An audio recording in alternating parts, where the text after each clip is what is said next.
ഒരിക്കലേ കർത്താവ് ഒരു പടകിനെ നോക്കിയിട്ട് ആ പടകിന്റെ ഉടമസ്ഥനായ ശിമനോട് പറയാണ്, കരയിൽ നിന്നും അല്പം പടക് വെള്ളത്തിലേക്ക് നീക്കുക. വളരെ ശൂന്യാവസ്ഥയിൽ രാത്രി മുഴുവൻ അധ്വാനിച്ചിട്ട് ഒന്നും ലഭിക്കാതെ ശൂന്യമായ പടകുമായി വളരെ വേദനയോടെ ദുഃഖത്തോടെ ഇരുന്ന ശിമേനോട് കർത്താവ് പറയുന്നത്, കരയിൽ നിന്ന് അല്പം വെള്ളത്തിലേക്ക് പടക് നീക്കുക. ആ പടകിനെ ഒരു പുൽപ്പിറ്റാക്കി കർത്താവ് ദൈവത്തിന് വചനം കൈമാറി. അതിനുശേഷം ശിമനോട് കർത്താവ് പറയാണ്, നീ ആഴത്തിലേക്ക് നീക്കി മീൻപിടുത്തത്തിന് വലയിറക്കുക. പത്രോസ് ഇങ്ങനെയാ പറയുന്നത്, നാഥ, ഞാൻ രാത്രി മുഴുവൻ അധ്വാനിച്ചിട്ട് എനിക്കൊന്നും ലഭിച്ചില്ല, എങ്കിലും നിന്റെ വാക്കിന് ഞാൻ വലയിറക്കാം.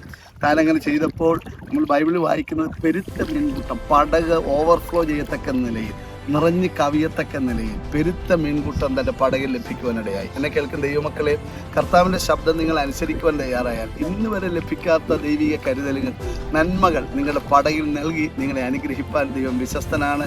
കർത്താവ് അനുഗ്രഹിക്കട്ടെ. God bless you.